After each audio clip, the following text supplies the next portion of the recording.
Isang kamakailang balita ang bumalot ng takot hindi lamang sa Japan kundi sa buong mundo.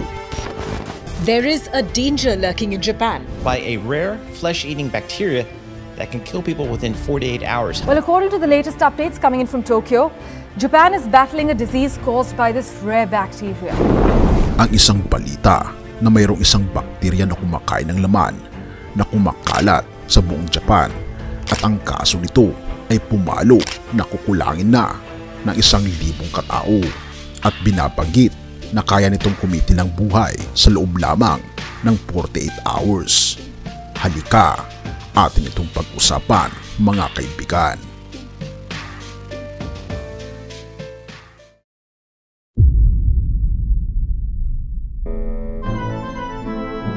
Isang kakaibang sakit ang kumakalat sa Japan ngayon. Isang sakit na dulot ng bihirang bakterya na kumakain ng laman na kayang pumatay daw ng tao sa loob lamang ng 48 hours o 2 araw.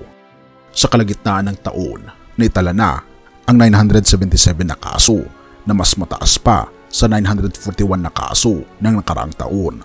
Nagsimula ang lahat ng alisin ang mga restriksyon sa COVID.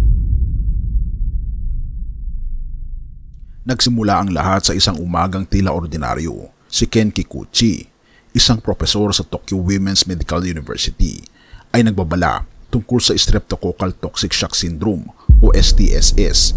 Kapag nakita mong namamaga ang iyong paa sa umaga, maaring umabot ito sa iyong tuhod sa tanghali at maaring ikamatay mo ito sa loob lamang ng 48 hours, sabi pa niya.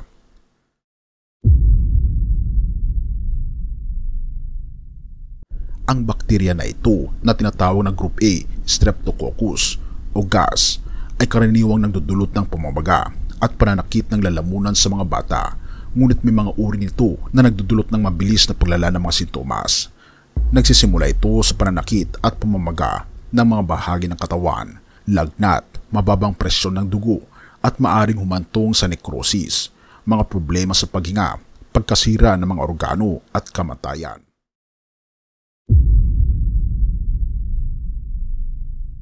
Noong huling bahagi ng 2022, hindi lang Japan ang nakaranas ng pagtaas ng kaso. 5 bansa sa Europa ang nag-ulat ng pagtaas ng kaso ng invasive Group A Streptococcus o IGAS disease sa World Health Organization. Sinabi ng WHO na ang pagtaas ng mga kaso ay dulot ng pagtatapos ng mga restriksyon sa COVID.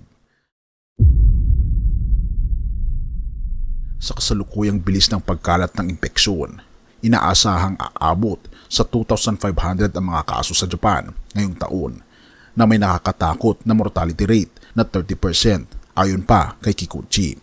Kaya't pinaalalahanan niya ang lahat na panatilihin ang kalinisan ng kamay at gamutin ang anumang sugat. Ang bakterya ay maaaring taglayin sa bituka ng tao at magkontamina ng mga kamay sa pamamagitan ng dumi.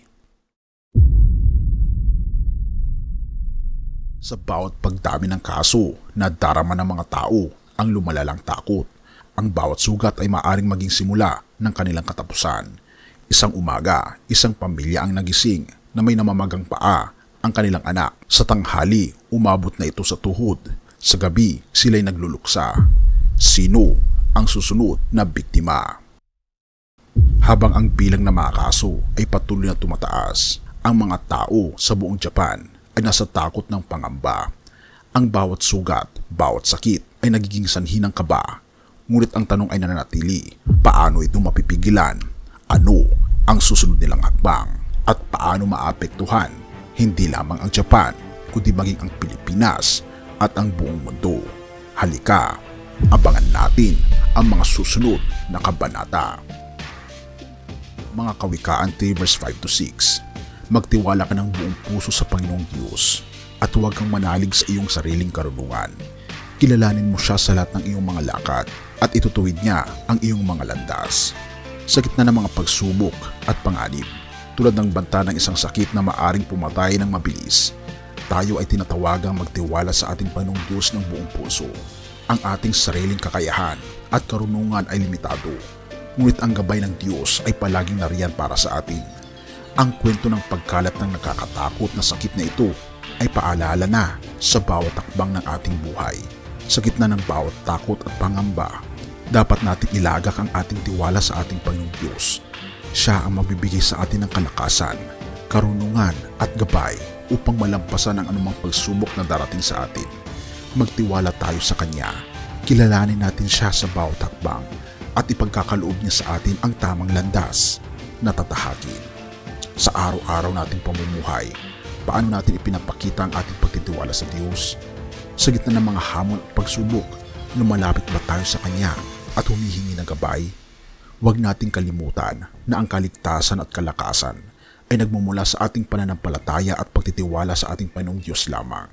Sa bawat pagkakataon, sikapin nating kilalanin ang Kanyang presensya at hayaan natin siyang ituwid ang ating mga landas. Purihin ang ating Panginoong Diyos at salamat kaibigan sa iyong panonood. Tayo manalangin. Ama naming Diyos makapangyarihan sa lahat, kami po ay lumalapit sa inyong harapan nang may pusong puno ng takot at pangamba dahil sa banta ng sakit na kumakalat sa aming paligid.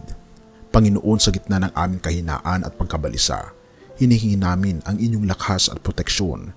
Aming Diyos, kami po ay naninikluhod at humihiling ng inyong habag at awa. Naway ipagkaloob ninyo sa amin ang kalakasan upang harapin ang mga pagsubok na ito. Pagalingin po ninyo ang mga nagdurusa dahil sa sakit na ito at paginhawain ang kanilang mga puso. Ama naming Panginoong Diyos, hinahanap po namin ngayon ang inyong gabay sa bawat hakbang ng aming buhay. Naway maging malinaw ang inyong mga aral at alituntunin na siyang magbibigay sa amin ng tamang landas na tatahakin. Turuan niyo po kami na magtiwala ng lubos sa inyo sa kabila ng mga pagsubok na aming nararanasan. Ipinapanalangin po namin ang bawat pamilya na apektado ng sakit na ito. Bigyan niyo po sila ng lakas ng loob, pananampalataya at pag-asa. Naway maramdaman nila ang inyong presensya at pagmamahal sa bawat sandali ng kanilang buhay. Hipuin po ninyo ang kanilang mga puso at ipagkaloob sa kanila ang kaginhawaan na nagmumula sa inyo. Ama naming Diyos na makapangyarihan sa lahat, sa inyo po namin inilalapit ang aming mga takot at alalahanin. Naway patuloy po ninyong gabayan ang bawat isa at ingatan sa lahat ng oras. Sa inyong mga kamay, kami po ay nakakasumpong ng tunay na kapayapaan at kaligtasan. Purihin ka, o aming Panginoong Diyos, at salamat sa pagdinig ng aming mga panalangin at patawarin po kami sa lahat ng aming pagkukulang at pagkakasala sapagkat ito aming samot hiling sa matamis na pangalan ng aming Panginoon Jesus. Amen.